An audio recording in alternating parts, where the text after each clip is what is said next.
Hey, it's David back on BreezeFlippers. It's the midweek update. I've got a few things to talk about this week. First of all, AI. We're going to talk a few minutes about that. I got a policy violation this week on eBay, and I'm going to blame AI. Not the AI that I use, but I'm going to blame eBay's AI for something that it did to give me this policy violation. I think you'll probably agree.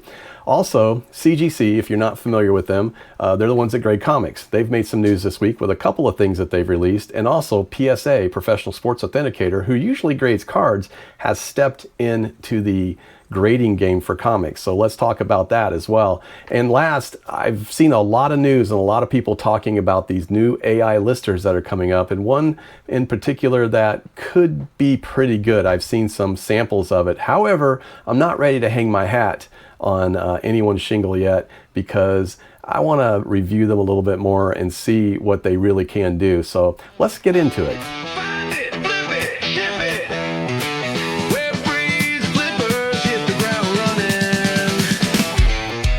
So like I said, first of all, let's talk about the policy violation. I want to get right into it. We will talk a little bit about what's sold so far this week. So far, nothing's setting the world on fire on eBay sales. We're on that down slope. However, I do feel like it will pick up this week, and we'll talk a little bit about that. So yesterday, I got a very interesting email that said I was in violation of a policy. Get this.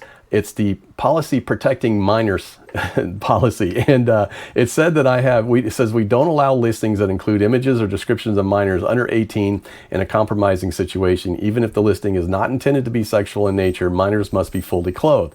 All right, guys, as many of you know, I've sold a bunch of them and I've showed it to you guys. I have a bunch of Playboys that I bought in a big buy, and they are slow sellers, but they do sell. Well, this one in particular, and I'll pop it up on the screen, is Carmen Electra. And as far as I know, Carmen Electra is well over 18, and she was over 18 at that time. So I did a little extra research to look into it to see there's nothing on this, absolutely nothing on this that has anything to do with minors whatsoever. So eBay does use some form of AI, and they use some automations that go through and check words. They check listings and different things. And I suspect that probably what has happened is it has looked at this and picked up the picture and thought, that's an underage kid. So there's no way that I'm going to do something like that. I've even looked in there to see if the name Dasha Stefiva, she's a 55th anniversary Playmate. She was in here. There is nothing in here at all on this entire listing that anywhere says anything about people so that are young or under 18. So anyway, so I did put in I sent a appeal, all right, because that's what you should do, guys. First of all, I don't want that on my record. It's like I've done nothing wrong. This is like I've got 100 of these listed, so there's no way, and that's probably 50 of them listed out there from other people of that exact same book. So there's nothing that really, haven't done anything wrong, and I'm sure that after they look at it and they'll go, oh yeah, okay, it's good, and they're going to release it. Otherwise, I'm still going to lot up all these and sell them off, because honestly, it's not something I'm excited about selling. It's not like selling video games or comics. It was just an opportunity that I got into these for really, really cheap, and I thought I could make some, quick money off of it. But it seems like it's a bigger pain in the rear than it is needed. So anyway, so that's my little piece on the eBay AI and violation, policy violation. If you ever gotten one, please let me know. I want to hear your comments. Tell me if you've ever gotten one of these and how far off it was, because this one is like way left field, and it just is crazy. So I don't know. We'll see what happens. I'll keep you updated on the next video and let you know. Hopefully they'll get something back on this and let me know. Now, CGC, if you're not familiar with CGC, CGC is really who does the comic. They're the main ones that do comic they do comic grading, right? So most of the stuff you see behind me, all those are CGC graded. CBCS also grades. There's a couple other ones, and honestly, they're not even really worth mentioning because they don't really value the book. They maybe encase the book, but they don't really give you value as much as CGC does. So CGC has made a couple of announcements this week, and if you are a comic collector, you might be interested, especially if you are a fan of DC Comics, because they have just added a new DC custom label, which is kind of cool. So you can get a custom label on the comics that you get graded. You can also get a custom label on the CGC cards that you get graded. Now, CGC, obviously PSA, the professional sports, I think it's called Professional Sports Authenticator Company, they have been the leader in cards for the most part, and mostly in sports cards, especially in sports cards, but also in like Pokemon and different ones, and maybe non-sports cards as well. But CGC also has the ability to grade cards, and some of their CGC graded cards aren't bad. They probably don't get the same value as maybe a PSA or maybe even a Beckett. I'm not entirely sure. But, you know, if you just wanted to have a card graded and preserved, that's a cool way of doing it. And to me, grading a card actually makes more sense than grading a comic, right? Because you can still see the card. You can see the front and the back, and that's all there is to it. A comic, you can only see the front and the back, and you can't open it up. It preserves it, but you're really just getting the artwork. So I understand people when they have a argument against grading comics, because you can't enjoy the comic. You can enjoy it as a piece of art, which I do, and I have a lot of them. But you know, I agree with them too. Is at the same time, it's like the whole point is you want to be able to see the inside as well. But we're grading them and we're preserving them and we're keeping them for, you know, future whatever, kids or somebody, I'm not sure, or investments. So and for me, you know, a lot of them are investments. Some of them I have turned and flipped, and some of them I'm not. But so CGC has announced though that they're going to put the DC labels on there, which is kind of cool. I have a few with the Spider-Man label on it, and it is kind of neat. So you know, it's been a long time coming, and DC hasn't gotten a lot of love. And I know this for a fact because I have a lot of auctions, and DC doesn't get a lot of love in my auctions either. So obviously, you know, Marvel has been the cornerstone for a lot of comics, but there are some really good DC comics. So if you're not into DC comics, you can just take a look at them. Read some of the older Batman series. Batman Adventure is one of my favorite. It's basically like the old style Batman. It's really kind of cool. So, but so that's the first news they made. The second thing that they did, and this one, guys, I'm not so sure about. They have partnered with Courtyard IO and basically created a comic book vending machine. All right. So I'm not going to get into total details of this, and I'll tell you what, I will leave the links for all of these stories for you guys so that you can read them. But this one is going to debut with, it said that it's, I guess, the Courtyard IO has been kind of a storage facility. I don't know how to call it. Maybe a storage facility or a vault, more or less.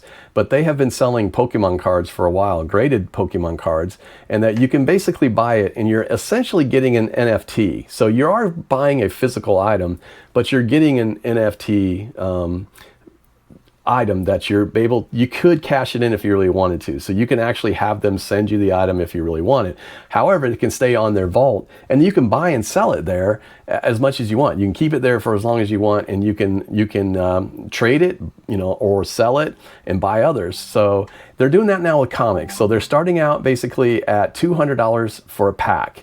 And the ceiling, now what the expectation is that the ceiling could be very, very high on these, like potential hits over $2,000, or they could be less than $200. So it's gambling, right? I mean, that's what I think it is, at least. So anyway, all of the comics are graded by CGC. They're vaulted and insured with Courtyard at no cost. And if you pick up something and you get it, they'll automatically buy it back from you for 90% of the fair market value. So should you get one, you pay $200 and you get one of these $2,000 comics, and it's not one that you really want to keep, you can turn around and sell it and get 90% the value and buy some more, right? So I don't know how this is going to work. I'm tempted to buy one, but I probably won't, because $200 is a lot of money for gambling. But it is interesting, the idea of it. But I'd be curious to see what you think. I mean, I'm not sure that I would do it, to be honest with you. But there's going to be people that will do it, because it's just like going on, like it used to be on Whatnot, where you go on and buy the blind packs, and you might get a $200, $300 book, or you might get a $10 book. So all of these are it is a gamble, guys, and that's kind of what it is. But that's their news that they made this week, and I'll be curious to see where it goes and what happens with it, because it could be kind of interesting. So, but that being said, there was another piece of information that came out, and I thought this was interesting as well. Okay, so this is if you're familiar with PSA, PSA is the Professional Sports Authenticator. They do mostly cards, right? So there's been talk for a while. They have been talking for a while that they're going to enter the comic grading market. Now, I think this is interesting. I also think it's a good thing. Not that PSA is going to immediately rise to the top and beat CGC, because CGC has been doing this for a long time. CGC is the standard right now, as far as most people say. But PSA, they have an incredible, very much an incredible reputation. So they've been doing cards for a long time. So now, do they know how to grade comics? I would hope so. I don't know. But they've come out finally with their label, and I'll be honest with you, I'll put a picture up if you need to see it, but it's not, to me, it's not the greatest looking label. I'm not a big fan of it. It's red on one side with PSA. They did change it from what they had before, which looked more like their cards, and now it's a big red label around with a box red, and it's, it's got the PSA on the side. It's got a big score on it. But that part isn't really what's so important. The text is a little small. It's a little hard to read, in my opinion. I'm not as big a fan of the label. However, we will cancel that. Sorry about that. It's not supposed to ring. But I think that what's interesting to me is that what they're doing is, one thing they're doing is doing away with, they are actually doing away with the 9.9 grade, which is unbelievable to me. Maybe it's a good thing, maybe it's a bad thing. I have two 9.9s on the wall behind me, and I love them. They're great. And so 9.9 means to me that it's near perfect. 10 would be perfect, right? A 9.8 is probably pretty much perfect as well, but a 9.9 says that's pretty much as close. I would never expect to get a 10 out of something. Surely they'll always find something, but they're doing away with the 9.9. So 9.8 is going to become the standard for their highest one, and then a 10 is going to be perfect. So are 10s actually 9.9s? I don't know. This is going to be interesting. I can't wait to see where this goes. I think there's going to be a lot of stuff that's going to happen on that. So it's just going to take some time to see how it goes and how PSA really fares out in the market, how they're going to do. So keep an eye on for that, because I think that's coming up as well. The next thing that I was talking about was the AI stuff. And I'll be honest with you, so many noises going on today, guys. I apologize for this, but we're gonna kill some of them. The AI stuff that's coming out, there's a few of them, but there's one notable that's a very big person on eBay and on YouTube that has launched a company that has created an AI lister. Now, I've talked a lot about AI, and I use AI a lot in my listings, and it helps me. It just it's a tool for me. It speeds things up. But they've created an entire listing system that actually goes in, takes your photos, analyzes your photos, puts them into listings, puts all the categories in there. It does the entire listing and uploads it to eBay. And then you can mark it as, as a draft or whatever, and go in there and launch those. It even gives you pricing. It looks at rulers on the pictures and gives you a measurement on the description. So a lot of stuff that you can do. Now, that's stuff that I can do as well on a single listing if I really wanted to, and I'm played with it and it has worked. You can take a photo of something in ChatGPT, and you can have it give you all this information. It will read the picture. It'll read everything on it. However, it's interesting because they're doing this at like 20, 30, 40 at a time. So there is going to be a cost to it. And obviously I'm hearing $49. I'm hearing $49 a month for X amount of listings. I'm hearing, and that's like 100 listings. I'm also hearing like 7 cents a listing. I've heard some that are doing like 50 cents a listing. I've heard some that are doing $1 a listing. So, it's interesting because a lot of people, especially if you're wanting to scale, you are probably looking at VAs, right? Using a virtual assistant. If you're trying to scale, maybe something like this will make it easier. I might try it just because my wife, who doesn't do a lot of listing, doesn't have a lot of experience in it. She can take photos and she does very well with those, but listing is something that she just hasn't done. Maybe this is a way that she could do 100, 200 listings a month, frees me up from a lot of stuff that I'm working on and trying to do listings every day. So do I think it's a good thing? I think it's going to be good. I don't know how it's going to affect the reselling world, because honestly, I think there's still going to be a number of people that aren't going to use it. There's going to be a number of people who are going to try it and not do it. Everybody says it's going to lower the barrier of entry for reselling. I'd say it's initially maybe, but down the road, not really sure. I mean, I think time will tell. I mean, we'll see how it pans out. First of all, we got to see how it's going to work, and we got to see what the cost is going to be. And I think even though it might lower the barrier of entry for people to get in, to be honest with you, a lot of people aren't going to want to pay the cost. It's the same thing. There's a bunch of cross listers that had AI tools built in. List Perfectly had a pretty good one built in, but I just can't justify the $100 a month that it was costing me to use it. So, because I'm not making enough sales cross listing. However, if this was just doing listings, not cross listing, not doing anything else, that's something to really think about. So, we're going to keep an eye on that, and we'll definitely have more conversation. And when one comes out that I feel really strongly about, I promise you, I'm going to hang my hat on that shingle, and we'll go with it and see what it can do. So now let's see, what did we do this week as far as sales? So let's talk about that real fast because well, there's not going to be a lot to talk about, but I'm going to pop these up on the screen. So far, we've only got 6 sales that have gone out since Monday morning, and they're not setting the world on fire, guys. But I have sent out a ton of offers. We've also listed a lot of stuff this week, so hoping that these things are going to pop. Some of those things are going to pop for this weekend, and we're going to have a good weekend. Typically, at the end of the week, we usually do. So knock on wood, I think we're going to do all right. So the first thing that did go out was another one of these infamous Playboys. It was the 1991 Stacey Lee Arthur Lee Iacocca holiday issue. And January 1991, it did sell for $15.99, and I got free shipping on that one. So it only cost about $6 to ship, I think. So it was pretty good. So that went out on Monday. And then we also sold a what is it called? Sanrio Cinnamon Sashimi 6-inch plush from Gun Spin Master, and it was new with tags, and I think I probably got $5.99 shipping on that. Nope, $4.99 shipping on that, but it is a little tiny plush, and it was in the inventory for a while. I think my daughter picked it up somewhere at a thrift store. We didn't pay very much for it. It says like $2 on it, so who knows. And then I also sold another comic. This is Sergeant Fury number 10, which was in very good shape. Onto Okinawa, Marvel 1964 Silver Age. So Stan Lee war comic, definitely a cool one. Went out for $25.46, and of course, free shipping on that. Now this one, I've talked about this before, guys. I do some shopping on Dibdit as well as selling on Dibdit, right? So if you're not there yet, go to dibdit.com, dibdit.com. You can put in BreezeFlips and get $5 off your first $10 purchase.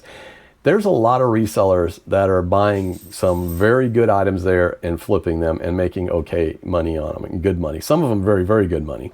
So if you're a buyer and you're a seller and you want to go on there, you should check it out. If you're doing Whatnot already, then come over to Dibdit and take a look at it, because honestly, it is a good way to make a little bit of extra money and to sell, and also to find some great items to flip. So, but this one, I'll pop this one up. This was actually Universal Studios Harry Potter Diagon Alley Spell Marker Chimney Sweep Snowman. I did get these from ADH Dave. I can't remember. I think I bought 2 at a time. I think I got them for a couple bucks a piece, so not very much. And I ended up selling both of them together for $21.99, and that went out free shipping. So definitely worth buying out there. Now this next thing has been in the inventory for a while. I really didn't pay anything for it. Matter of fact, I think it came in a box of stuff that I did buy off of Whatnot. So yeah, I do some sourcing on Whatnot a long time ago, but it was in a big box of just like random stuff that I got off of a garage sale seller, and I didn't pay much for all these. So this was a Walking Dead Funko Mystery Mini Well Walker, and it's kind of supposed to be rare. Pops apart, it's kind of weird looking. But I ended up getting $5.98 for that. It's been in the inventory for a while, and it got $4.99 shipping, so that went out as well. And last but not least, we talk about where these things get sourced at.